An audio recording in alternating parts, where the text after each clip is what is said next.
Boa tarde, então, pessoal, bem-vindos a mais uma atividade, da nossa Semana de Ciência e Tecnologia do IFMS, cujo tema dessa semana é a transversalidade da ciência, tecnologia e inovação para o planeta. Hoje nós contamos, com a presença da nossa convidada, a doutora Carla Heloise Carducci. É assim, né, Carducci? Ela é engenheira agrônoma pela UFGD, mestre e doutora em Ciência do Solo pela Universidade Federal de Lavras, minha conterrânea aí de mestrado, com período sanduíche na Universidade de Guelph, no Canadá. E hoje ela é professora adjunta na Universidade Federal da Grande Dourados, UFGD. Hoje ela vem trazer para nós o tema o ecossistema solo, quais são as suas inovações. Aí, pessoal, eu vou pedir para vocês, ela deixou vocês bem à vontade durante a apresentação, podem abrir o microfone, interromper, perguntar, colocar no chat, quem não tiver o microfone funcionando, ok? Fique bem à vontade, a palavra está contigo, doutora Carla. Obrigada, professora Viviane, obrigada a todos por estarem aqui, a coordenadora do evento também, professora Karina.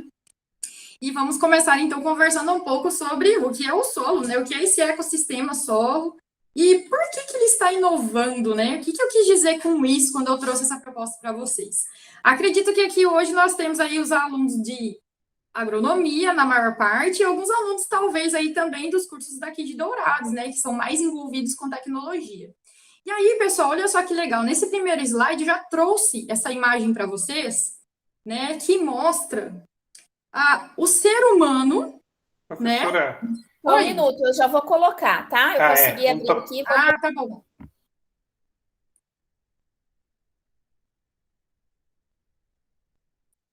Não fique tensa, só quis avisar, desculpa. Imagina. Eu achei que você estava visualizando que era só eu que não estava.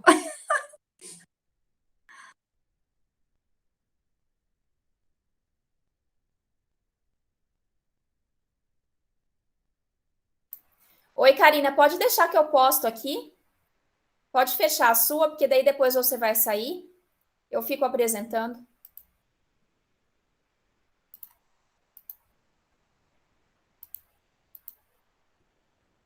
Prontinho, estão vendo, né? Sim? Tá aparecendo. Sim, agora sim. Ótimo. Que joia. Então, ótimo. Então, era essa imagem aí que eu estava comentando com vocês. Olha só que legal. Eu já começo trazendo aqui para vocês, olha só, o ser humano, sobre o solo, mas o ser humano fazendo parte desse solo. Então, por que será que nós, seres humanos, estamos fazendo parte do solo? O que é essa inovação do ser humano sobre o solo? O que vocês acham que está acontecendo nessa imagem quando vocês se deparam com um solo desenhado, com um monte de nutriente, uma enxadinha, uma plantinha, o ser humano, e aí vocês veem que tem uma seta fazendo um círculo, passando do ser humano para o solo, do solo para a planta, da planta para o ar, do ar para o ser humano. O que vocês acham que está acontecendo aí?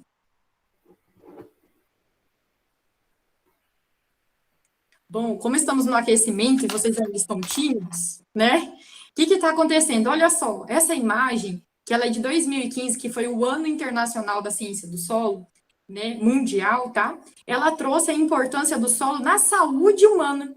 Então, para a gente ter uma boa saúde, tá? Vamos dizer assim, uma imunidade boa, estarmos saudáveis, nós precisamos nos alimentar bem.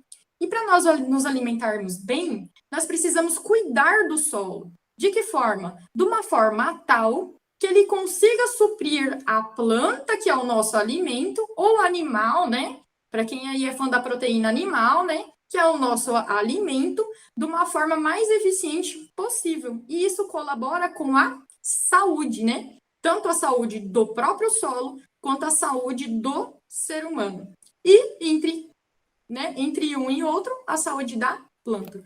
Por isso o termo ecossistema. Então, esse eco de vivo, de vida, de ambiente, envolve, tá? Essas três importâncias: o solo, a planta e nós, seres humanos. Pode passar. E quando que o homem começou, né, a produzir alimentos? De onde que saiu essa ideia? Bom, de acordo com o livro esse pensador do século XXI, o Yuval Harari, ele fala assim, olha, os sapiens, né, que nós éramos sapiens, lembra dessa história lá dos homens primitivos? Então, um dia eles pararam para pensar que eles eram capazes de produzir alimento. Eles verificaram o comportamento de crescimento de uma planta, porque eles estavam parados num local que tinha condições, tá, ideais para a planta se desenvolver. E vocês sabem que planta que é essa? As primeiras plantas domesticáveis, que nós chamamos? Vocês conhecem? Na imagem aí do lado, nós temos algumas representações, ó, da era primitiva, da era dos egípcios, já ali passando para o século XV e XVI, na famosa Revolução Industrial, e depois, nem trouxe a imagenzinha, mas o que nós conhecemos hoje sobre agricultura. Então, vocês sabem quais são as primeiras plantas que foram produzidas pelo ser humano? Não sabem? Eu não sei de verdade. Qual? Eu não sei mesmo. Ah, legal. As primeiras plantas domesticáveis, que datam lá da época dos sapiens e também dos egípcios, foi o trigo, depois o milho, e aqui na América Latina, né, com as primeiras populações que habitou aqui a região, os incas, os maias e os astecas, né, eles desenvolveram ali o cultivo das batatas e diversificaram também o cultivo de uma grande variedade de milho. Então, essas foram as primeiras plantas domesticáveis e que o homem veio se aperfeiçoando ao longo do tempo. Joia? Depois, com a Revolução Agrícola, que data lá do século XV, né? O ser humano ele aprendeu a diversificar mais ainda. E hoje chegamos nessa escala, tá? De agricultura, que temos aí a alface, o tomate, a maçã, a banana, né? Uma produção animal e qualquer outra planta, tá? Que é nos passível de nos alimentar. Pode passar? E para isso tudo, pessoal, desde lá dos sapiens, né? Eles precisaram pensar e observar onde que a planta crescia. E aí eles começaram a verificar que o local que a planta crescia tinha uma condição, né? Vamos dizer assim, que fornecia água, que fornecia nutriente, e eles verificaram que não era todo lugar que dava para produzir o trigo e o milho, e eles passaram a conhecer mais o solo. E o solo nada mais é do que o desgaste, tá? Ao longo de um tempo geológico, a gente está falando aí de milhões de anos, tá? Acionados, né, pelo sol, pela chuva, pelos ventos e também por seres muito pequenininhos, né? São os micro-organismos, esses pairam no ar, tá? Vírus, bactérias, fungos, que auxiliaram as rochas a se fragmentarem e se depositarem na sua superfície. Então, quando eu falo tempo geológico, a gente está falando aí, por exemplo, mais ou menos aí 1 milhão, 4 milhões, 3 bilhões de anos. Vocês sabem qual é a idade do planeta Terra? Esse planeta que nós habitamos. Vocês têm 4,5 bilhões de anos. E vocês sabiam que tem um solo aqui que ele é tipo assim, sabe aquele símbolozinho de origem, aquele arroba de origem brasileiro?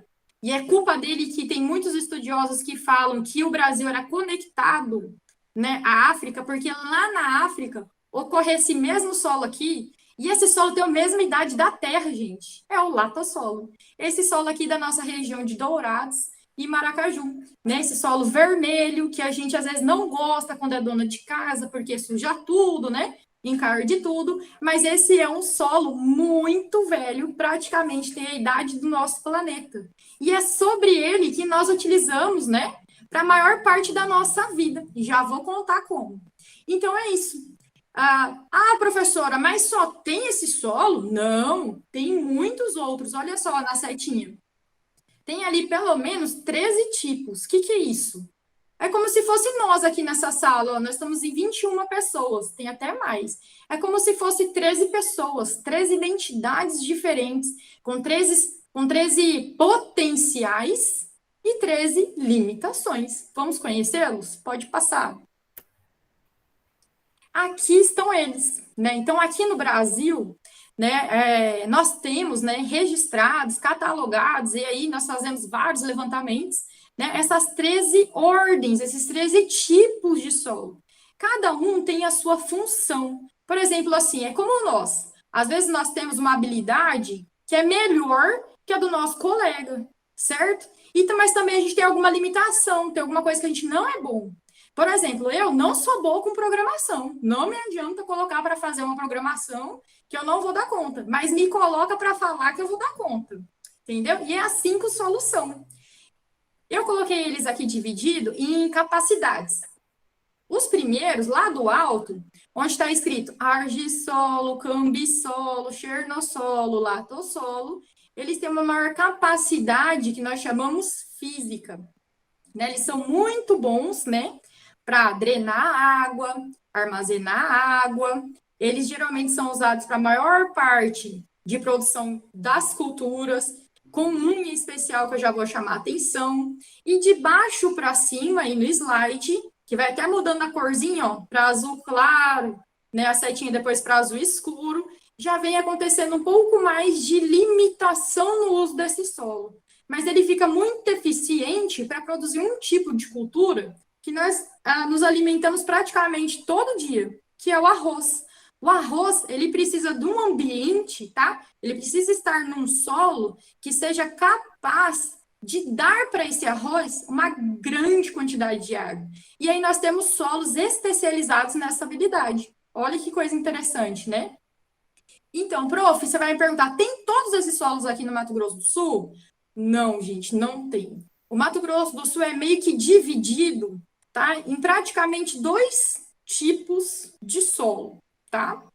Esse vermelhinho daqui da região de Dourados, Maracaju, e um outro que é muito característico, tá? E tem uma grande ocorrência no bioma Pantanal, que é um solo mais arenoso. E aí, pessoal, ao longo do estado, eles vão se misturando, tá? Eles vão, digamos assim, um ficando um pouquinho mais arenoso, outro um pouquinho mais argiloso. Professora, eu não estou entendendo nada que você está falando. Fala, olha, quem conhece, quem é de Dourados ou de Maracaju? Pode escrever no chat, que daí a gente consegue ler aqui para. Tem alguém que é de Dourados ou Maracaju?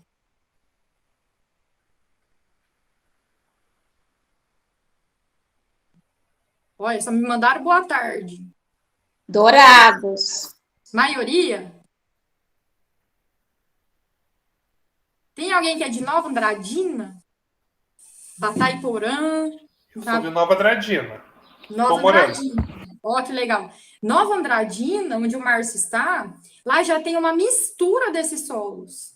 Então, o que é isso? Ele vai observar, quando ele sair agora para fora da casa dele, né? Quando ele olhar o jardim, ou quando ele estiver andando na rua, ou mesmo na área, vamos dizer assim, rural, né, da cidade, ele vai ver que o solo dele, se ele pegar na mão, esse solo, ele vai ter um aspecto que é áspero, que vai arranhar a mão, tá? Mas se ele colocar um pouquinho de água, é perigoso fazer uma bolinha, conseguir moldar esse solo. Então, é como se fosse uma mistura que acontece, tá? Que nós chamamos do tamanho das partículas que formam esse solo. O que é isso? Lá da rocha, sabe? Que foi desgastada e que formou a areia, essa partícula que arranha a mão, essa areia de construção, essa areia da praia, igualzinha mesmo. E uma outra partícula que chama argila, que ela é muito fininha. Sabe as argilas a gente passa no rosto, né? Que como que é? É para tirar oleosidade, para dar maciez. Muito parecido, tem no solo, tá? Só que proveniente de uma outra parte da rocha. E aí, quando eles se misturam, eles dão um aspecto diferente ao solo. E também uma nova capacidade. Tudo bem? Professora Viviane, dá um clique aí, fazendo favor. Carla, alguém falou aí vinhema, é mais arenoso lá, né? Isso, e vinhema é mais arenoso. Tem alguns pontos de vinhema que vai ter esse solo meio misturado, igual eu tô falando de Nova Andradina. E aí, olha só que legal. Para nós, né, do setor agrícola, como eu sou engenheira agrônoma, então eu vou trazer um pouco o setor agrícola aqui para vocês. Né? Para nós do setor agrícola, né, Esse solinho aí, ó, que tá com a seta, que é o latossolo, o solo mais velho que nós temos, praticamente tem a idade da Terra, ele é o que é mais utilizado para a produção de alimentos.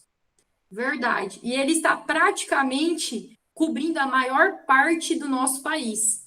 39%, tá, do nosso país é o latossolo. O restante é uma divisão quase que proporcional aos demais solos aqui apresentados. Olha só que interessante. Como nós estamos aqui no Mato Grosso do Sul, meio que no intervalo, tá? De mudança do bioma Mata Atlântica para o bioma Cerrado. Esse que é seco no inverno, que a gente fica sem água, né?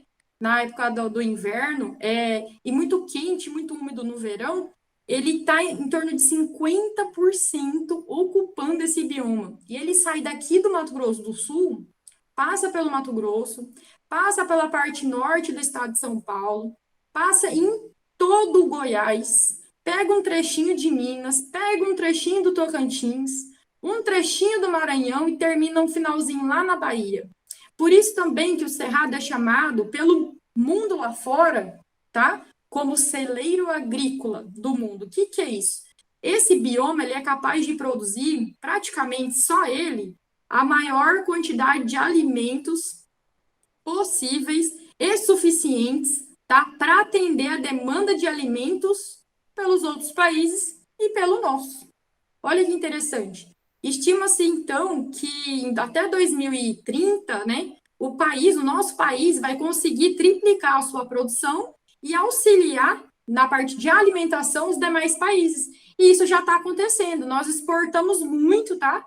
Matéria-prima, que nós chamamos, os grãos, a laranja, as carnes, e aumentou esse ano. Vocês estão verificando isso? Aumentou a demanda de alimentos esse ano. Por causa da pandemia? Não sei. Se for por causa da pandemia, eu sei que o Brasil está abrindo cada vez mais fronteiras na produção de alimentos e os outros países estão dependendo cada vez mais de nós. E por que será que nós brasileiros, ou aqui o nosso bioma onde a gente está inserido, é capaz de produzir tantos alimentos assim? O que vocês acham?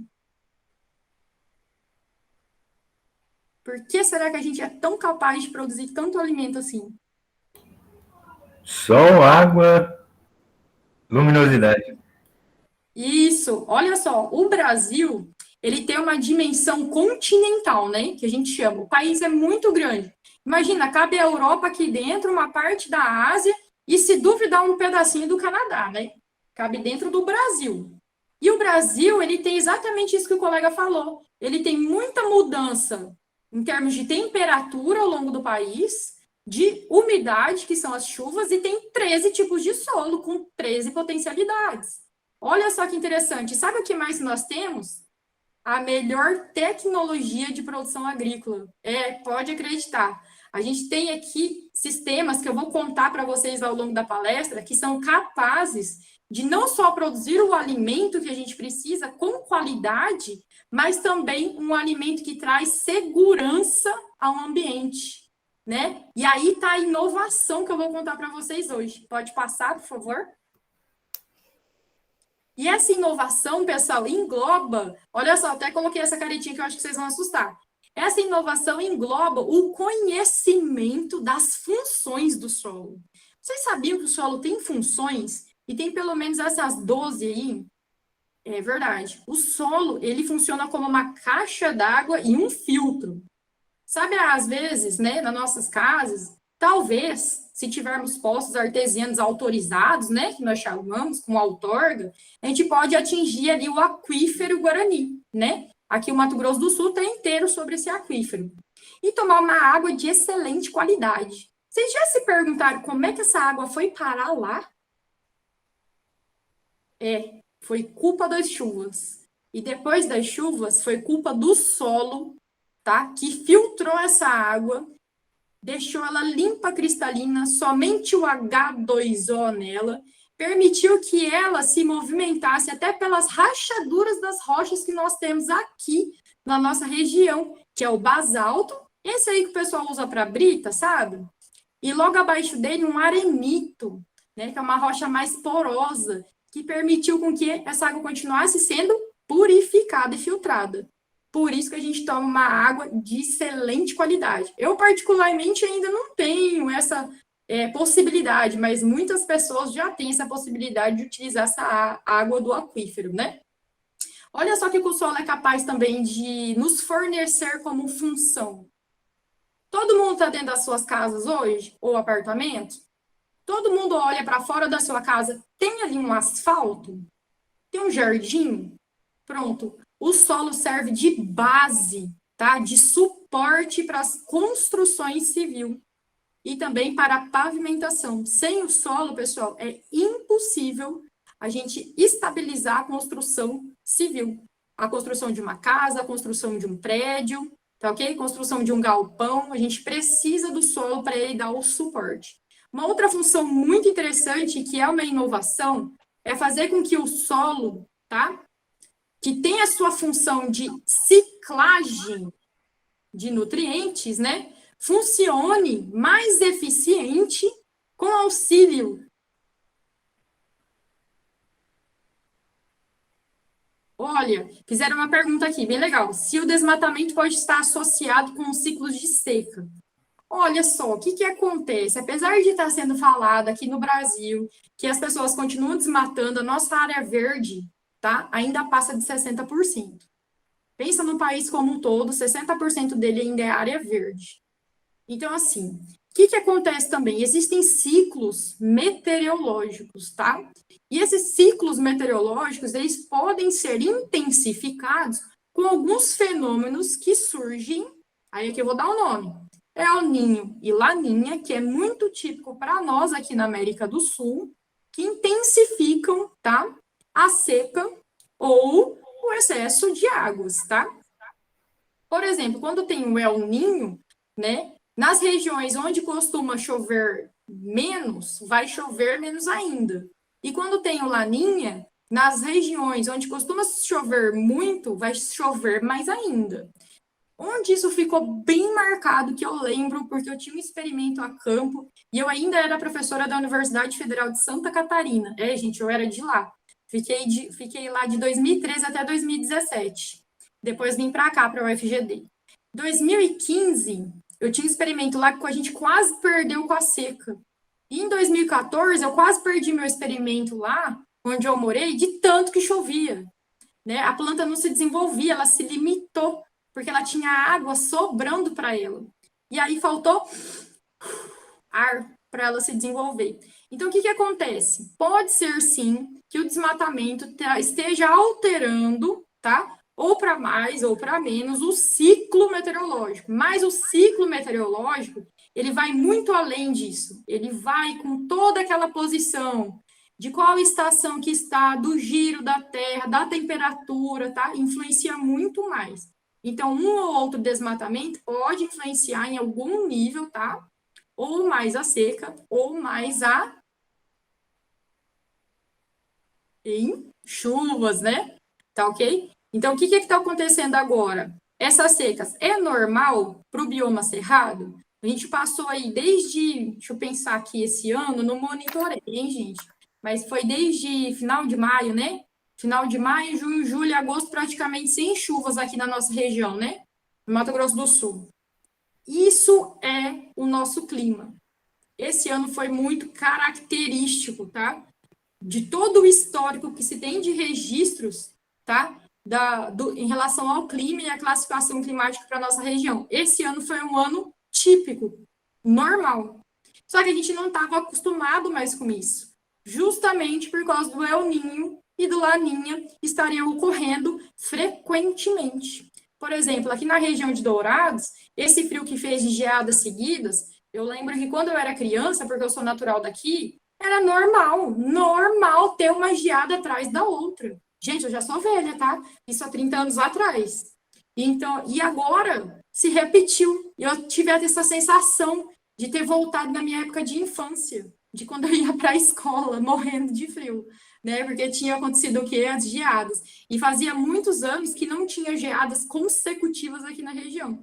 Então, esse ano foi típico, tá? Do nosso CWA lá, ou do nosso AW, se não me engano aqui é a AW, né? Que é a classificação climática de Köppen. tá? Não vai estar nada relacionado com desmatamento, e sim com a história dessa região.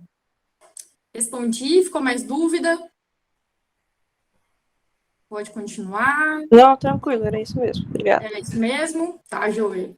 E aí, pessoal, uma outra função que o solo tem bastante interessante, depois que eu citei essa sobre a ciclagem de nutrientes, né? O solo também armazena, tá? Água.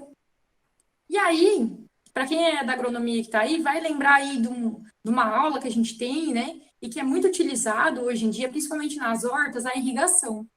Tá, tudo bem. Horta, é legal usar irrigação, porque as plantas são pequenininhas, bonitinhas, são folhas frágeis, né? E elas precisam estar constantemente úmidas. Mas será que eu preciso irrigar soja, milho mesmo? Será que eu preciso irrigar pastagem?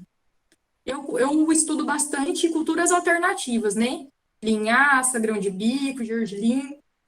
Será que eu preciso irrigar elas? Ou será que eu preciso conhecer o solo, com quem eu estou trabalhando, depois conhecer qual é o manejo que eu preciso? O que é isso? Como que eu trabalho esse solo para ele fornecer água? Olha aí, fica a dica, hein? Fica a dica, isso aí é uma inovação. Outra função, pessoal, que o solo tem, e aí eu não vou contar todas, eu já vou pular, é ele de servir, por exemplo, assim, de história para nós. É culpa dos solos e culpa das rochas que nós sabemos que existiu dinossauros, por exemplo. É culpa do solo, né, que nós sabemos que há milhões de anos atrás existiu uma floresta imensa e que essa floresta ela ficou guardada em uma maior profundidade no solo, que é o que nós chamamos de reserva de carvão mineral. Às vezes esse carvão que a gente usa, tá, para fazer o churrasco, é esse carvão que estava armazenado, que o solo permitiu armazenar, deixou lá guardadinho para uma hora nós, seres humanos, conseguir utilizá-lo como uma fonte de energia, né, de calor. Pode passar, professora? E aí, pessoal, aqui essa imagem, ela engloba esse ecossistema todo, com todas essas funções que eu citei até agora. E o solo, ele se torna um sistema, ou um ecossistema complexo. Por quê? Porque nele não existe somente esse fragmento de rocha, sabe?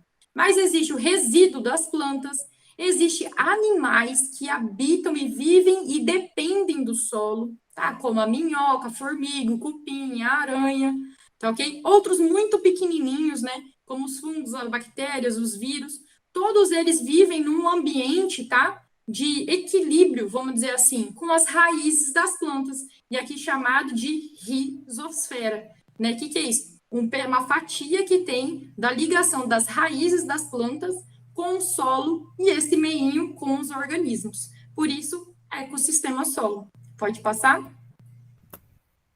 E devido a toda essa complexidade, descobriu-se, né, ou inovou-se, que o solo é capaz de ser utilizado, né, como um benefício, vamos dizer assim, de valor, de dinheiro para o produtor, como o pagamento de serviço ambiental.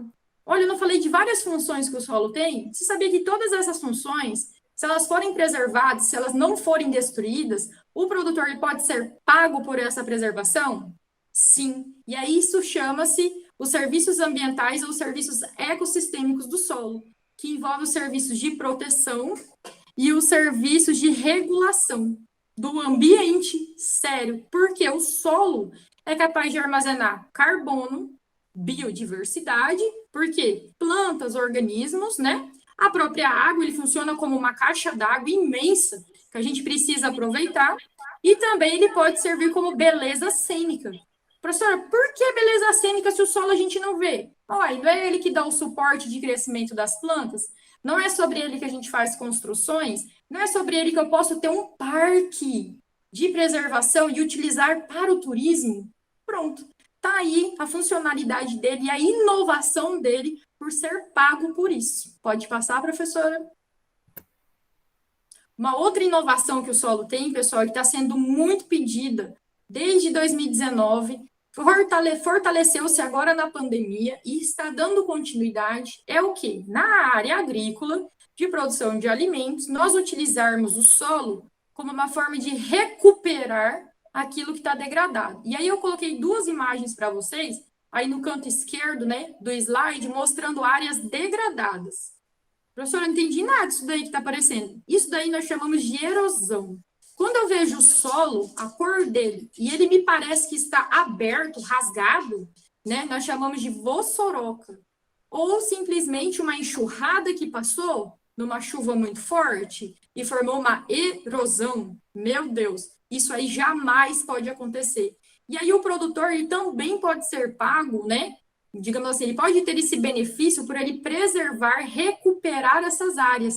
De que forma? Utilizando práticas de conservação e práticas regenerativas. Como é isso? Olha só, aqui no Brasil a gente tem algumas modalidades, tá, de produção que protegem o solo, protegem a água, melhoram o microambiente que ela está e ainda produz com qualidade. Existe um sistema, tá, de produção para café, para grãos, soja, milho, trigo, aveia, né, o que quiser, e também integrando,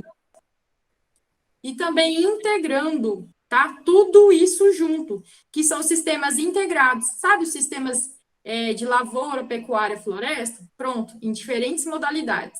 Professor, e por que isso é inovação? Porque isso está virando até jogo.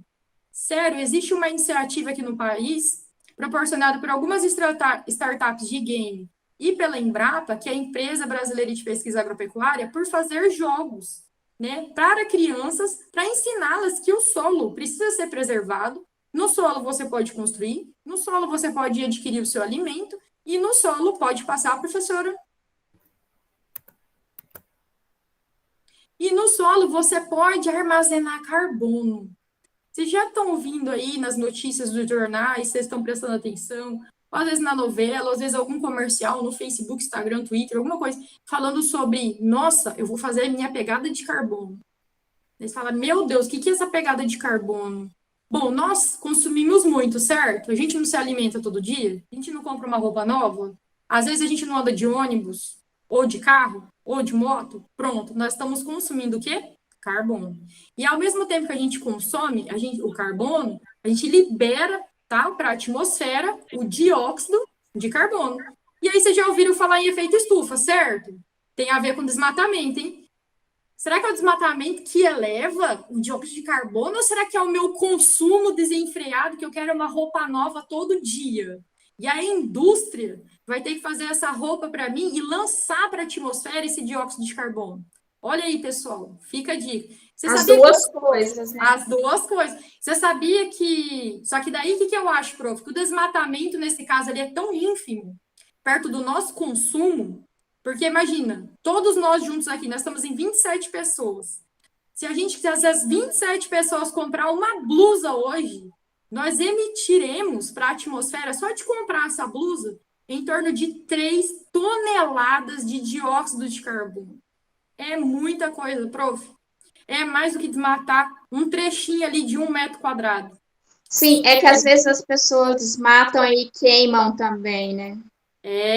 Tem isso também. Porque se você só arrancar a árvore, o que você faz? Você impediu a fotossíntese, impediu a renovação do ar, né? E tirou uma vida. Agora, se você tirar essa vida e ainda colocar fogo nessa vida, meu Deus, todo o carbono que ela capturou, né, do ar para dentro dela, para formar aquela árvore linda e maravilhosa, foi lançada de novo para a atmosfera. E aí, isso aí, a blusinha... É bem isso, blusinha filha da mãe, é ela mesma. É bem isso, aí ela é lançada de novo na atmosfera. E é por isso que existe o efeito estufa, que não é tão ruim, tá, pessoal? A gente precisa dele. Se a gente não tivesse o efeito estufa no planeta Terra, sabe qual que seria a temperatura diária do planeta? Chuta. Sem o efeito estufa? Sem o efeito estufa. Lembrando que o efeito estufa, a camada de proteção do dióxido de carbono, não pensando agora nesse excesso que está tendo, ela sempre existiu e ela foi necessária para que permanecesse a vida no planeta Terra. Se não tivesse essa camada, né, de proteção estufa com esses gases, vamos dizer assim, tá? Atmosféricos, né? A temperatura média, né, anual seria de menos 10 graus Celsius. Nós estaríamos todo mundo num mar de gelo. Com a permissão o quê? Acúmulo desses gases de efeito estufa no planeta, foi permitido o quê? Elevação de temperatura. Isso, foi permitida a elevação de temperatura para que nós tivéssemos no planeta Terra variação da temperatura entre, né? Lembra lá, professora, tem país muito frio, professora, você morou no Canadá, morei, passei pelos menos 25 graus lá, pessoal, só que lá era tipo 2 dias de menos 25, tá? Não era eterno. Então, a gente passa por essa variação do 0 graus, né? Que é o ideal até o 25. Por isso que 25 graus Celsius é considerado a temperatura ideal, né? De sobrevivência, de desenvolvimento, de plantas, de animais, de tudo mais. Até para fazer remédio, tem temperatura que tem que estar do remédio em 25 graus Celsius, senão não dá certo. E aí, o que aconteceu? O ser humano, lembra lá na Revolução que eu falei agrícola, aprendeu a produzir alimento. Depois não veio aquela famosa Revolução Industrial, o que ele começou a fazer? A automatizar a produção e escalar. Em vez de ele fazer uma blusinha por dia, o ser humano começou a fazer o quê? 1000 blusinhas por dia. E o ser humano começou a comprar essas 1000 blusinhas por dia, e no outro dia ela queria mais uma blusinha. E aí, o que aconteceu? O dióxido de carbono, que era natural, fazia parte, elevou. E aí, junta tudo isso, tá, pessoal? Eu vi uma mensagem aqui que precisa estar no equilíbrio. Exatamente. Porque daí, o que começou a acontecer? Uniu tudo. Aumentou a indústria, precisou abrir área, então desmatou, queimou, aumentou a indústria e virou essa bola de neve que nós estamos. E aí, o que acontece hoje em dia? Esse ano, em dezembro, vai ter novamente a reunião das partes. O que é isso? São 192 países que se reúnem para decidir sobre o clima. Quais serão as políticas mundiais necessárias, tá, para controlar esse aumento de temperatura? Por quê? Nos estudos que foram feitos do clima, verificou-se que em 100 anos, tá, a gente extrapolou, a gente consumiu tanto e liberou tanto dióxido de carbono para a atmosfera que a temperatura saiu do 25 lá, graus, que é o ideal, e foi para 25,7. A gente saiu da média. E se a gente continuar nesse ritmo que a gente está, vai subir até 2,5. Então, a temperatura média anual, né, do mundo como um todo, vai ficar por volta de 28 graus Celsius. Aí você imagina aqui em Dourados, no verão, que já chega a 42 graus esses dias. Vai chegar a quanto com mais 2,5? Será que a gente vai conseguir suportar? E lá naqueles países que é muito quente, na Arábia Saudita, no deserto, vai chegar a 50 e quantos graus esse lugar? A 60 e quantos graus esse lugar? Então, por isso que tem essa inovação hoje, pessoal, que está sendo estudada desde o ano passado, que é fazer com que o solo, tá, principalmente nas áreas agrícolas e nas áreas florestais, funcione como um capturador ou um sequestrador de carbono e, ao mesmo tempo, produza alimento. Olha que legal isso. Pode passar, professora? E aqui, só tem alguns valores para vocês verem mais ou menos isso que eu estou falando. Como é que a agricultura consegue fazer isso? Como é que a floresta consegue fazer isso? Olha, 1 tonelada de carbono que é lançada, tá vendo? Só com o nosso consumo, às vezes, é lançado isso aí. Se eu compro uma blusa, uma roupa, almoço, janto e tomo meu café da manhã, dependendo de como é, tá? Essa roupa, e dependendo de como é esse almoço, essa janta, né? Por exemplo, se come muita carne, né? Os cálculos envolvem, tá, pessoal? Infelizmente, aí o consumo de carne.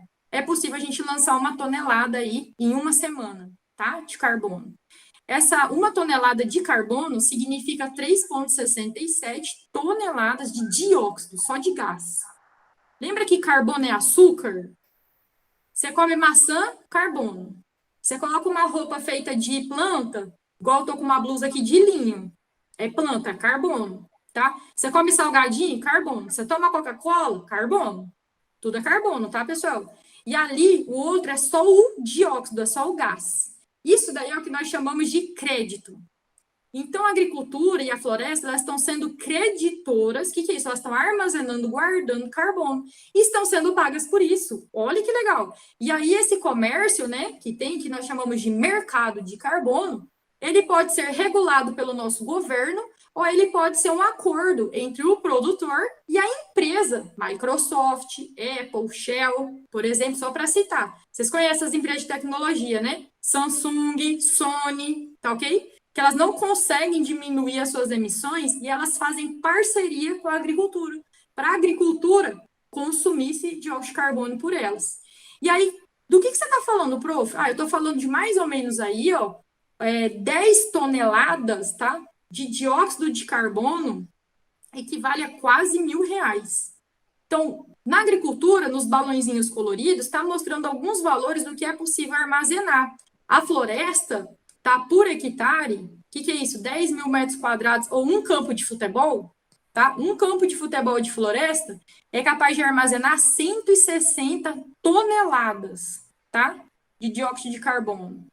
E os sistemas que nós temos, que é a inovação, eles conseguem guardar desde 1 tonelada até 61 toneladas desse dióxido de carbono.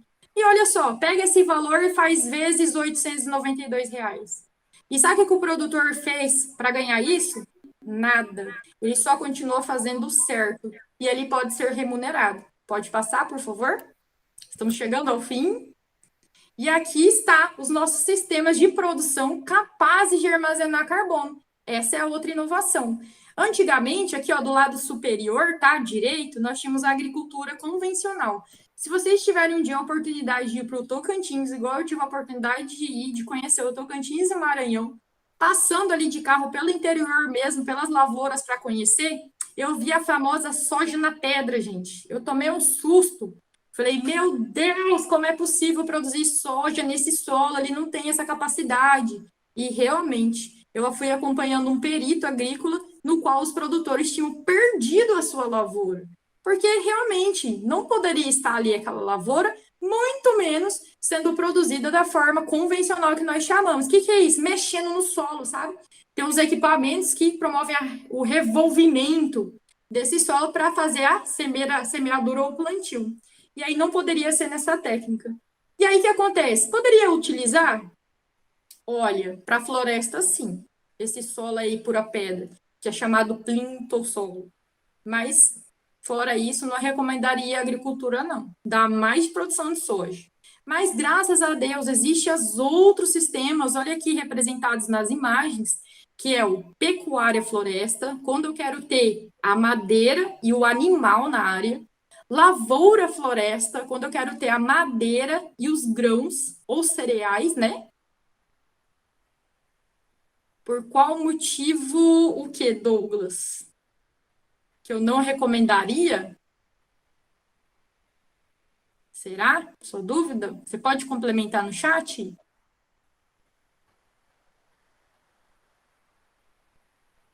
Pessoal tudo tímido, né? Ficou meio vaga. Ficou meio vaga essa pergunta, que daí eu fui falando do sistema de integração, né?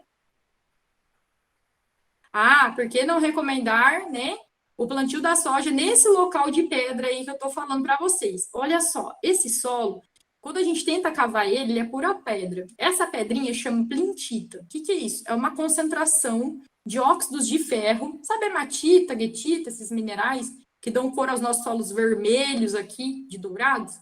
Então, só que eles formam o que nós chamamos concreções, ou pedras mesmo. Elas são quase inquebráveis. E aí, o que acontece? O solo inteiro tem essa característica de pedras. Espera aí, quando chove, como é que essa água fica armazenada? Se o solo é pura pedra, os espaços que tem entre uma pedra e outra são tão grandes que permite com que toda a água da chuva passe pelo solo e recarregue o lençol freático de uma forma muito rápida. E aí, como é que fica essa água para a planta? Eu preciso ter um solo que ele armazene água, tá? Especialmente nas primeiras camadas ali, desde o zero, né, da superfície até os seus 50 centímetros, 60, 80 centímetros de profundidade, e que essa água, a raiz consiga buscar da planta de interesse. Essa região do Tocantins, que tem a soja, ela dá muito certo quando tem um regime de chuvas. O que é isso? A quantidade de chuvas, ela é homogênea. Aí, top, não falta água para a planta. Caso contrário, ela não é recomendada. E o pior é que está escrito no Código Florestal. Tem lá um artigo falando sobre áreas inapropriadas para a produção. E se for, e esse solo está enquadrado lá, e se for recomendado, precisa de práticas de conservação. Ah, meu Deus do céu. E aí, o que aconteceu? Alguém foi lá e autorizou para o produtor plantar. Vou fazer o quê? Se autorizou, ele vai plantar. Tá ok? Mas não recomendaria. Por esse motivo. Pelo solo ser todo pedra, ele não fornece nutriente. O único nutriente que ele vai fornecer vai ser o ferro e talvez ali um pouco de cobre e zinco, tá? Manganês um pouquinho, que faz parte da constituição dele. E ele tem esses espaços muito grandes que eles não conseguem armazenar água, porque a função dele é drenar a água, fazer com que a água da chuva passe rapidamente pelo solo e vá para o lençol freático, tá? Vai para aquela água subterrânea. Então, por isso que eu não recomendaria. Tem muito produtor de soja lá assim? Tem, né? Fazer o quê? Alguém autorizou? Não posso fazer nada. Obrigado, de nada, espero ter ajudado. Tem muita gente saindo do Rio Grande do Sul indo plantar lá, porque daí, sabe o que acontece? Essas terras aí, pessoal, por causa dessa limitação que ela tem, ela é muito barata. Mas é muito barato. Professora, barato quanto? 1 hectare é um campo de futebol, tá? Um campo de futebol lá é comercializado a 10 mil, 15 mil, 20 mil reais. Só para fazer a comparação. Aqui em Dourados, Mato Grosso do Sul, que a gente está tudo sobre platossolo, né? Matopiba. Posso falar um pouquinho, sim. A gente vai fugir um pouco da palestra, mas posso falar assim. Aqui em Dourados, para vocês terem noção, que é tudo latossolo e um pouquinho de nito solo, que são solos muito bons, fisicamente falando, fácil correção química, tá? Tem muita coisa boa para a parte biológica, consigo melhorar a parte biológica de saúde do solo, isso é uma outra inovação. Um campo de futebol, 1 hectare, aqui, está sendo comercializado, que eu vi recentemente, de 80 mil reais a 150. Olha a diferença. Por isso, o colega perguntou o que eu poderia falar da região Matopiba, que é Maranhão, Tocantins, Piauí, né? Matopiba. O Bahia, né? Essa região, ela tem uma mistura, tá? Desse plintossolo aí, que eu não recomendo, mas ela tem os latossolos lá. Nossa! Um latossolo que chama vermelho, amarelo e um amarelo. E sabe o que eles são bons? Esses aí, eles são argilosos, né? Lá tá variando de textura média a argilosa. Eles são bons em armazenar água, por isso que essa região está em crescimento. Porque ter o latossolo que foi identificado, e sabe que outra coisa legal que tem ali? Lembra que eu comentei que especificamente no Tocantins, se essa soja plantada nessa pedra, ela tem um regime de chuvas homogêneo, a soja vai bem, muito obrigado? Então, essa região Matopiba ali de alta produção que está aí crescendo cada vez mais, consegue ter esse regime de chuvas bem interessante. Quando é no latossolo, hein, pessoal, a planta vai embora, que é uma beleza. Quando é aqui no plintossolo, ó, dá dó, tem horas, viu? Por exemplo, o produtor ganha 2 anos, perde 1 ano. Perde de perder, de não colher nem 5 sacos por hectare. Isso acontece. Respondi? Quer tirar mais alguma dúvida, perguntar sobre a região, sobre o solo? Não, tá tranquilo. Obrigada. Tá. E aí, o que acontece? Olha que legal, dessa região Matopiba, como qualquer lugar do país, seria muito interessante que toda essa produção de sojas fosse feita em sistemas de integração. Por que só soja? Por que eu não coloco ali um gado, faço um interstício, que a gente chama, né? Lavoura pecuária? Por que eu não coloco uma madeira, cara? Que daí, o que eu começo na madeira? Eu estou otimizando minha produção, pensando na soja agora, 4 meses. A minha madeira, daqui 6, 7 anos, estou fazendo uma poupança, tá ok? E dá certo, tem muitos trabalhos científicos e tem muitos produtores que aplicaram esse conhecimento científico nas suas propriedades e estão tendo resultados fantásticos. Claro que não é da noite para o dia, tá, gente? Não existe milagre nem fórmula mágica. Então, o produtor, ele precisa o quê? Aprender, é uma consciência, é uma educação, tá? Que precisa ser passada para ele fazer, sim, um sistema de integração? Colocar a soja com a madeira, a soja com gado, por que não a soja aí com, às vezes, alguma outra planta interessante, né? Ou de interstício, ou junto com ela, né? Os sistemas agroflorestais. Para que eu vou produzir só soja se eu posso produzir o que eu quiser aqui no país? Né? Também tem isso, dependendo da região que você está. Então, por que não uma agrofloresta? E eu coloco o meu milho numa agrofloresta, meu soja numa agrofloresta, né? Então, a gente tem que pensar nessas condições também. Pode passar, por favor? E aqui, pessoal, para finalizar o slide, para vocês me perguntarem mais, as maiores inovações para monitorar tudo isso que eu falei para vocês até aqui, relacionadas ao solo, é o uso do sensoramento remoto e do sensoramento proximal. O que é isso? São técnicas, tá? De avaliação que nós fazemos no solo, na lavoura, no que for preciso, tá? Via remota, usando o satélite, onde eu consigo mapear, visualizar tudo que está acontecendo, criar mapas, índices de avaliação. Então, via satélite, eu consigo monitorar, que é muito utilizado para a área florestal. Vai ter link de presença, vocês ficam aí. Já vai ser liberado. E aí também, quando eu preciso fazer um monitoramento mais próximo, né, mais in loco, que a gente chama, existem os sensores proximais. Esses aí estão sendo muito utilizados porque eles estão substituindo as análises de laboratório, que demora demais para sair, né? Uma análise de laboratório. Quando fala de fertilidade, quando fala de textura, né, de densidade do solo. Então, essas análises são bem demoradas, elas demoram mais do que 24 horas para ficarem prontas. E quando a gente usa esses sensores, que podem ser, como na imagem ali em inglês, vocês me desculpem, mas eu só consegui achar em inglês. É um trator com sensor acoplado, tá? Na sua caixa ali de corte, que eles iam fazer uma subsolagem, e o sensor ele ia avaliar como é que estava a fertilidade do solo e a resistência do solo. Olha que top! Ao mesmo tempo que ele ia fazer uma operação. Ou se não, eu posso ir lá a campo, levar qualquer um desses outros equipamentos, PRX, UNIR, VISNIR, e avaliar em loco como é que está a saúde desse solo, como é que está a fertilidade desse solo, se a resistência está alta, se está baixa, se eu preciso entrar com alguma ação para a melhoria desse solo. Então, essas são as inovações para o ecossistema. Por que isso? Com isso eu consigo melhorar. Olha lá, liberou o link de presença, gente. Com isso eu consigo melhorar tanto a minha produção, do que é o meu interesse econômico, quanto também a melhoria do ambiente, tá? Solo, água, atmosfera, planta também, que é onde eu estou produzindo. Tranquilo? E aí, pode passar, professora? Tem um recadinho aí para vocês.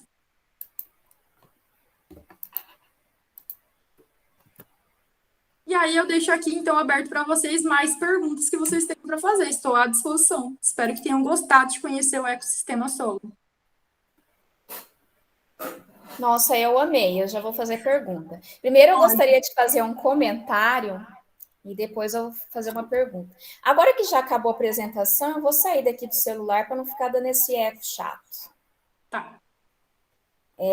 Primeiro, eu gostaria de parabenizá-la, né? Porque você trouxe opções para nós, né? Porque hoje em dia a gente está num mundo, num momento que nós estamos vivendo, em que é tudo 8 ou 80, como alguém comentou ali no chat, né? Isso Ou você odeia o agro é tudo, o agro é pop, ou você é do agro, parece que não existe um meio termo nisso, né? Parece que todo mundo daqui a pouco vai viver sem agricultura, então vamos colocar a floresta em tudo de novo, e aí como é que fica a economia do país? Então não é por aí, né?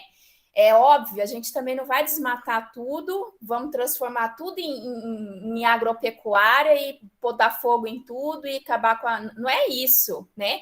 A gente precisa entender que existe um equilíbrio, que existe um ponto de equilíbrio. E a sua pesquisa traz exatamente isso. A gente pode produzir, sim, a gente deve produzir, mas a gente também deve conservar o solo, conservar o nosso meio ambiente, conservar a nossa temperatura, enfim, né? Então, isso pode estar relacionado às duas coisas. Não precisa ser xiita, né? Odeio tudo isso, não vou falar que agro é tudo, agro é pop, enfim. Gente, não sai não que vai ter outra lista de chamada, que é eu que vou liberar agora. Isso, gente, por É favor. verdade. Professora Vamos- Karina que falou para mim aqui, mandou um recado. É coordenadora do evento, né? Exatamente. Vamos ficar por aí, porque essas discussões são Ó, já importantes. avisa os 3 colegas que saiu que já rodaram. Isso aí era só para saber se o pessoal estava participando. Quem que eram os interessados, né, Carla? É, isso mesmo. Verdade.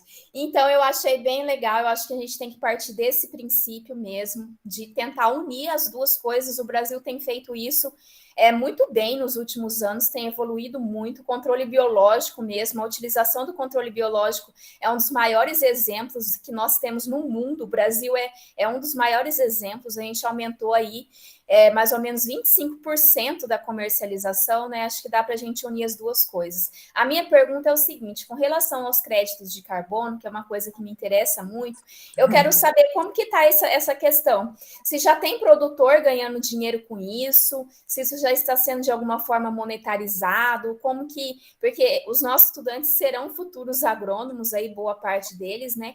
E como que isso já está sendo, como que isso está acontecendo no Brasil, se você tem alguma coisa relacionada a isso. Tem algumas novidades, porque essa é uma das minhas linhas de pesquisa até. Aqui a gente não contou, né, para vocês, mas talvez isso fique um pouco longe nesse momento agora, mas eu sou professora do mestrado e doutorado em agronegócio aqui da UFGD. E eu tenho ali 3 orientadas que estão trabalhando em parceria, tá, com uma empresa em Minas Gerais de café, né, para variar, né, e não perdi meu contato. E aí, o que acontece lá? Eles têm, o sistema que eu citei aqui de café é o sistema deles. Então, o que eles conseguem fazer lá? Eles conseguem produzir, pessoal, café. Esse café que você toma todo dia aí, para vocês estudarem, prova, o cafezinho de todo dia, eles conseguem produzir, pessoal, de 75 a 85 sacas por hectare. Professora, não entendi nada. Ó, a média do Brasil é de 30 sacas por hectare. A média do sul de Minas é em torno de 35, 40. Eles produzem 75. Quando dá ruim o café. Conservando o solo, gente. Vocês têm que ver que coisa mais linda que é o tanto de prática de conservação que eles fazem para produzir o café. E eles produzem uma bebida de qualidade. E essa bebida é exportada, esse café está sendo exportado. Então, eles precisam ter agora alguns selos que envolvem o mercado de carbono, que nós estamos trabalhando com eles com isso. O que a gente está fazendo agora? Então, estamos monitorando o carbono. Então, a gente já sabe que o sistema deles de produção coloca só no solo 61 toneladas de carbono. Convertendo para dióxido de carbono, dá 170 toneladas de dióxido de carbono por hectare. Eles são uma empresa, eles dão assistência e vendem o sistema em mais de 42 mil hectares. Cara, se a gente pegar esse valor de quantidade de dióxido de carbono que a produção do café consegue colocar no solo e chegar para a Microsoft ou chegar para a Apple e falar assim, gente bonita, vamos negociar isso aqui? A gente faz a pegada inteira da empresa, porque a quantidade que esse sistema coloca de carbono no solo é basicamente o dobro do que eles emitem. Entendeu? Eles emitem uma quantidade X e o sistema coloca o dobro no solo. E aí, o que está acontecendo, prof, que você perguntou? Tudo isso é muito novo. Desde 97 está ocorrendo os tratados, tá? Ambientais. Lembra lá o protocolo de Kyoto? Você já deve ter ouvido falar sobre isso daí. Para a gente segurar a temperatura, diminuir o consumo, diminuir o dióxido de carbono. Em 2015, as florestas entraram com força, tá? Nas parcerias que nós chamamos do mercado regulado. Então, quem que tem mercado regulado? Europa. Por quê? É lá que estão as indústrias. É eles que precisam fazer pegada, tá? E onde que estão as florestas? Brasil, América Latina, Austrália, Singapura, Taiwan, tá? Que é onde tem as parcerias florestais. Porque a Europa acabou com as florestas dela, tá, gente? Não é o Brasil que é ruim, não. O Brasil tem 60% de área verde. A Europa não deve ter somado 10% na Europa, que é um continente. Né? Ó, presta atenção. E aí, o que acontece? Agora em dezembro, vai abrir, dentro da legislação que tem de 2015, a oportunidade da agricultura conservacionista se enquadrar como creditora. E aí o nosso governo brasileiro, o MAPA, a Bayer, que lançou uma iniciativa ano passado, a Iara, que lançou uma iniciativa agora, ó, empresa privada, tá vendo o que, ó, din-din, né, na jogada, e também tá vendo benefício para o produtor, porque o produtor vai começar a ganhar com isso. No Brasil, o único produtor que está ganhando crédito de carbono, que já tem o mercado regulado, que nós chamamos, é o pessoal que produz etanol, tá? Que tem lá o carbono, como que chamam deles? RCBIOS, tá? Que é o crédito de carbono para a produção de etanol. No mundo, a agricultura não tem.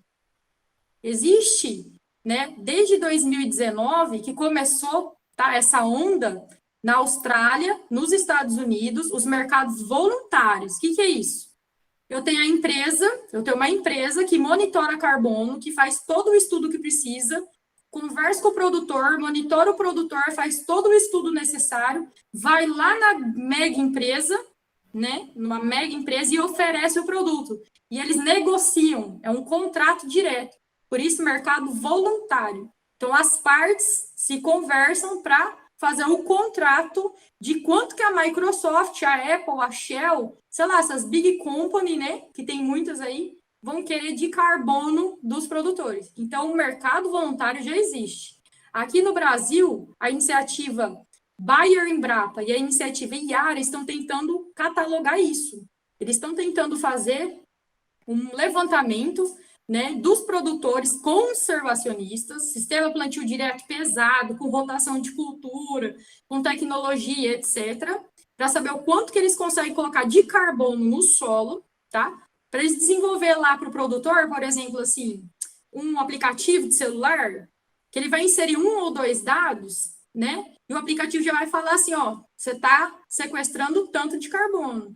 E oferecer isso para um interessado, né? Uma big company. Então, está acontecendo isso. Quando tudo isso vai acabar, que a gente vai ter um resultado? O projeto é 4 anos. Ele começou em 2019, final de 2019, né? Foi lançado em julho de 2019. Então, foi feito o primeiro teste ali. Em 2020, fizeram o lançamento oficial. Então, é o primeiro ano que conta. 2023, 2022, 2023, início de 2024, eles vão ter um resultado já bastante conciso de quanto que vai ser fixado, né, sequestrado de carbono. O que eles estão prevendo? Que se eles conseguirem fazer os produtores, que eles estão auxiliando, são mais de 1.500 produtores, são 500 produtores no país, distribuídos, tá, no Brasil. Aqui em Dourados tem um produtor que é da parceria com a Bayer Embrapa. Mas ainda faz cultivo convencional aqui em Dourados? Não, convencional não entra. Mas tá. Não, Entendi. é só o conservacionista. O que é isso? Sistema plantio direto feito da forma correta. Se tem floresta associada com soja, que é a integração feita da forma correta, monitorada. Aí vai ser até legal de você ir lá no Tocantins e falar, olha, aquela galera lá vai ganhar tanto de dinheiro e vocês não. O pessoal já está sabendo, já está todo mundo de olho, né, antenado. E aí, o que está acontecendo agora? A Bayer, ela fez um contrato assim com os produtores, com esses 500 produtores. Olha, se lá no final der tudo errado, né, se a gente não conseguir o que a gente quer de monitorar, nós vamos pagar por cada tonelada de carbono que foi colocada no hectare, R$40. Pô, se você já faz certo, tudo certo, e você provar que você colocou esse carbono, você vai ganhar R$40 por hectare. Maravilhoso. Sem fazer nada mais por isso, só fazendo o que você já faz. E aquele produtor que nem você falou, que é convencional, nossa, ele tem que fazer uma mega conversão, que não é difícil. Ele só vai ter que, por exemplo, parar de revolver o solo no começo, começar a melhorar os maquinários, né? Precisa, né? De um maquinário que é uma semeadora adubadora, né? Que ela faz a mesma, 2 operações em uma, né? Então, alguma coisinha assim ele vai ter que mexer, que ele vai ter que investir, mas lá na frente ele vai ser super remunerado por isso. Então, existe, né? Tá vamos dizer, aqui no Brasil em estudo. Nos Estados Unidos está muito forte mesmo o mercado voluntário. E na Austrália também. Vamos aguardar dezembro. Porque o que vai acontecer em dezembro? Essas empresas dos Estados Unidos e as empresas da Austrália, eles estão monitorando o solo, cada uma da sua forma, né? Ou usando esses sensores que eu falei para você, os sensores proximais, ou usando as técnicas padrões de avaliação de carbono no solo. Mas, assim, se revolver o solo, ou que nem pessoal que trabalha com pastagem, né, para produção de gado, pode acontecer que foi normal. Por um lado, foi normal o que aconteceu no Pantanal. Por outro, a gente não sabe até onde que o ser humano é capaz de ir, né? Sabe a queimada que teve, né? Sim. Essas queimadas, nas épocas mais quentes do ano, existe a queimada natural, que ela é espontânea, realmente ela ocorre. Porque eleva-se tanto a temperatura da superfície do solo, e não tem a matéria orgânica, é aquele resíduo vegetal que é escurinho, aquilo lá é combustível, né? É carbono puro. Então, realmente, ela entra em ignição, que fala. O que é isso? Gera uma faísca e realmente ocorre uma queimada. Então, ali a gente não sabe até onde foi ação natural e até onde foi efeito do homem, né? Isso aí a gente não tem como... Provar. Só se fala que, meu Deus, acabou com o Pantanal. Mas até agora a gente não sabe exatamente o que aconteceu. Mas as queimadas espontâneas, elas são normais nessas épocas. E aí, o que acontece? Quando queima o solo, né? Superfície do solo, esse carbono que estava armazenado, evaporou. Então, é isso que o pessoal está alucinado estudando para saber. A gente já sabe, para falar a verdade. Nós, cientistas do solo, a gente já sabe qual carbono que tem que ser monitorado no solo. Só que essa análise, ela não é escalável. Ela tem que entrar no laboratório, é reagente pesado, né? Então, são dias ali fazendo a análise. Então, que é isso que eles estão tentando fazer. Eles estão tentando pegar essa análise padrão, tá? E gerar um aplicativo, um sensor, que vai ser o quê? Padronizado com essa análise, tá? Para poder ler de forma escalável. Eu consegui fazer várias análises em 1 hora, por exemplo. Então, é isso aí que está o mundo inteiro alucinado estudando. E é isso que vai ser discutido também em dezembro agora. Vamos aguardar. A reunião da COP, né, ou reunião das partes, vai acontecer em Glasgow, na Inglaterra. Escócia, Inglaterra, né? Legal. Karina, você ia falar alguma coisa? Eu queria, na verdade, perguntar, porque me interessa muito essa questão do carbono, né, dessas novas metas. Por quê? Eu tenho meio hectare, gente, lá em Campo Grande, de mata fechada, né? Uau. E aí eu quero saber se eu comprei mata fechada e quero manter assim, se eu for construir alguma coisa, vai ser alguma coisa dentro da floresta mesmo, do matinho, né? Que é uma mini florestinha. Ali tem macaco, tem um monte de coisa em meio hectare, você vê muita vida, insetos principalmente, Que legal. né? E aí eu queria saber se esses pequenos proprietários de locais que têm, né, de crédito de carbono, se no futuro a gente vai poder, tipo, sei lá, ter uma associação, uma cooperativa, né? Ou que negocie isso, porque quando você fala assim, Samsung, grandes empresas, aí a gente fica, ai, caraca, né? Eu só tenho meio hectare, eu não tenho, né, vários hectares, né? Então, assim como é feito hoje com a energia solar, né? Tem pessoas que já têm a sua residência e podem, obviamente, ter créditos, né, na distribuidora. Então, é isso que eu queria saber, se isso já é uma realidade para os pequenos produtores, para os pequenos proprietários, ou se no futuro isso já está sendo pensado, né? Você sabe alguma coisa, né, para nós, Carla?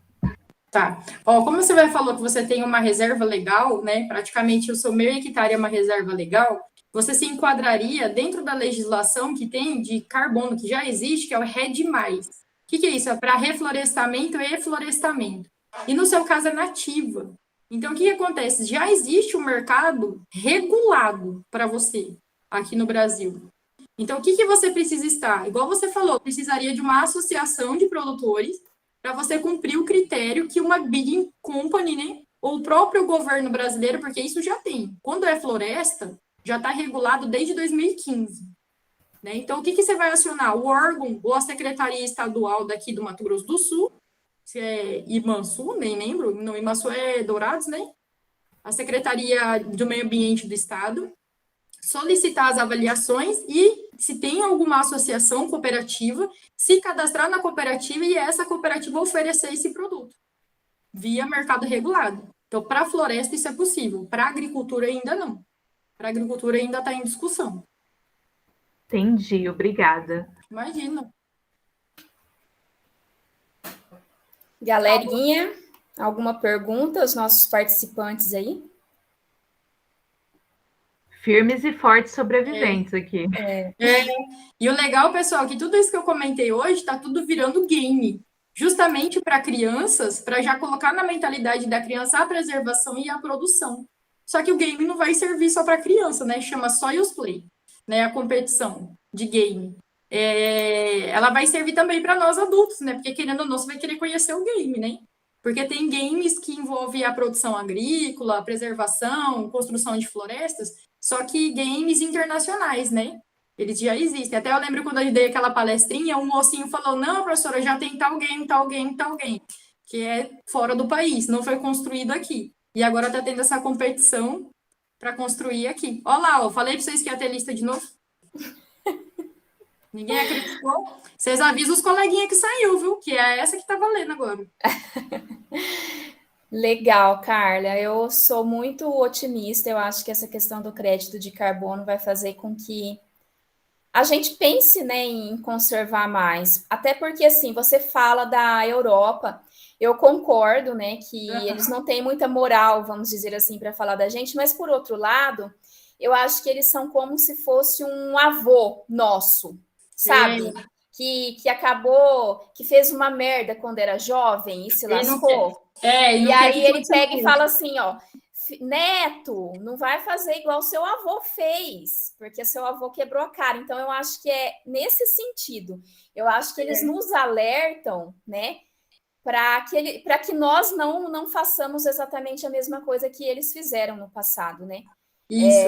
De acabar com tudo, de fato. E a gente já fez isso com a Mata Atlântica, então eu sou favorável a gente não fazer isso com a Amazônia. O restante, né? Exato. E eu acho que esse crédito de carbono, ele incentiva muito isso, ele vai incentivar, tem a tendência a incentivar muito essa questão. Atrapalha ali, não vai disponibilizar, não. Quem assistiu, assistiu. Quem não assistiu, perdeu. Desculpa, tá? Aí, tá? Desculpa, Carla, no meio só para reforçar, deixa eu só dar uma reforçada aqui. Pessoal, para vocês terem noção de como nós brasileiros aqui, nossa agricultura produz alimento para o mundo como um todo. Vocês estão acompanhando o que está acontecendo na Europa? Deficiência de gás, que é a deficiência energética, deficiência hídrica eles estão. Lá também está na época das secas. E eles estão com déficit de alimento.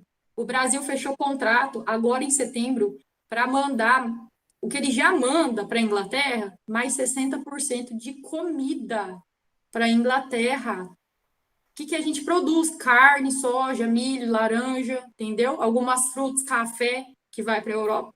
Eles pediram um acréscimo, um adendo que fala no contrato, tá? Só para, o Brasil é o único capaz de produzir alimento, gente.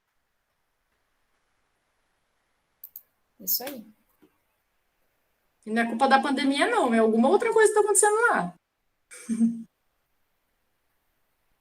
A gente tem uma tendência a falar muito mal do nosso país, né? Porém, eu acho que a gente deve se olhar também de uma forma mais positiva. Tem uns colegas que falam assim, e tem uma especificamente que eu acho que vai embora agora de novo para Portugal em dezembro. Eu falei assim, amiga, se eu fosse você, eu não ia, porque esse aqui tá difícil, lá você não vai ter comida. Aqui você tem comida. Porque você vai aqui no produtor rural, o de hortaliças, por exemplo, né? Ou que vende frango, ovos, você vai lá e você consegue comprar orgânico. Orgânico, né? Agroecológico. Né? Só você sair de dentro da sua casa. Agora, você em Portugal, já não sei se você vai ter acesso a alimento. Graças a Deus, consegui plantar uma sementinha da dúvida na cabeça dela. Sim, água, né? A gente tem, belezas naturais, enfim. Uma diversidade, viu? Tá ruim, mas ainda tá bom aqui. Verdade. Concordo. Alguém mais, pessoal? Ou nós podemos finalizar? Vocês estão tímidos, quietos aí? Essas 22 pessoas que conseguiram a presença de verdade, viu? Avisa os restantes aí que já era. Ai, Carla, muito bom, viu? Só tenho a agradecer. Imagina, mais uma vez, foi ótimo, a gente sempre aprendendo, né? E espero que a gente se encontre em outras oportunidades, quem sabe aí A gente não bola um game, Isso, quem né? sabe? Bora, vamos cativar a galera do game. Vamos lá. Ô, Muito Vivi, obrigada. a Carla já é patrimônio agora do IF. Verdade, Carla, você Um já tem abraço um pro Campus pezinho no Navi IF. aí. Hã? Depois o professor Carlos vai passar um acréscimo também no seu salário, tá? Por você fazer parte agora do IF também, eu falo com Nossa, ele. estou precisando, renda extra, renda extra. Tô precisando. Ah, então tá bom. Muito obrigada mesmo. Foi ótimo. Tenho certeza que todo mundo Imagina. aprendeu bastante, tá? Tomara, gente. Parece que gostaram da palestra, eu tô puxando o saco só. Não, eles não são muito de puxa-saco, não. Acho que eles Que gostaram bom. mesmo. Com sinceridade, isso mesmo, gente. Muito obrigada pelo convite. Fiquei muito satisfeita. Espero ter contribuído mesmo, plantado uma sementinha da dúvida na cabeça de todo mundo. E a gente está aqui para isso, né? Para a gente resolver o quê? Problemas da nossa sociedade, né? A gente tem que se unir cada vez mais. Vocês aí, futuros técnicos, né? Eu falo que nós que já somos formados, né? Professora Karina, professora Viviane e eu, nós já somos técnicas, né? Só que a gente precisa chegar mais na sociedade. E vocês também, futuros aí graduados, né? Vão chegar nessa sociedade aí e resolver o problema. Parabéns a todos que participaram hoje. Carla, eles Carla, eles estão estão pedindo pedindo o seu contato. contato. Peguei no verde primeiro, Vivi. Uhum. Você pode passar digitar aí o seu e-mail ou seu telefone, por favor? Ali eu não coloquei, né? Vou colocar aqui para vocês. Eu coloquei só o Lattes, aí nada a ver, né? Sim, só o Deixa eu Lattes. colocar aqui o e-mail. Complementando o que você falou, né? A galera tem muito essa questão de criticar, mas a gente tem que, ao invés de criticar, só criticar, né? Aí A gente mandei o pensar e-mail. em boas ideias, pensar em como Isso. resolver. Eu acho que é por aí que a gente tem que agir. E às A vezes, assim, crítica, ela é positiva, mas ela tem que vir acompanhada de uma ação, né? exato.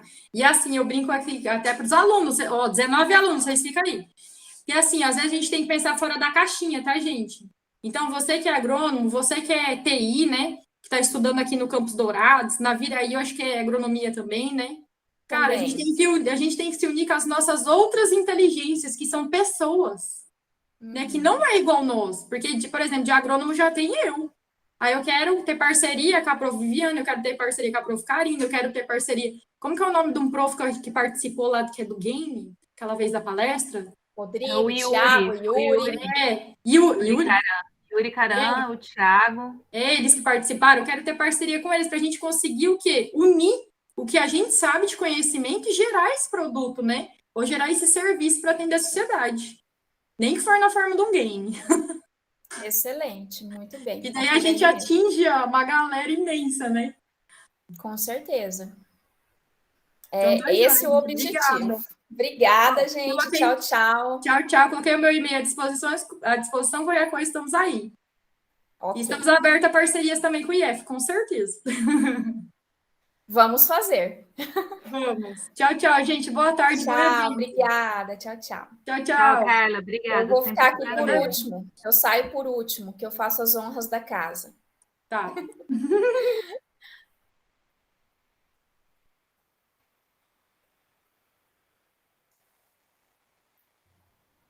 Vivi, pode parar a gravação se conseguir aí, só clicar no. E fica aí um pouquinho que eu tenho que falar com você. Eu também.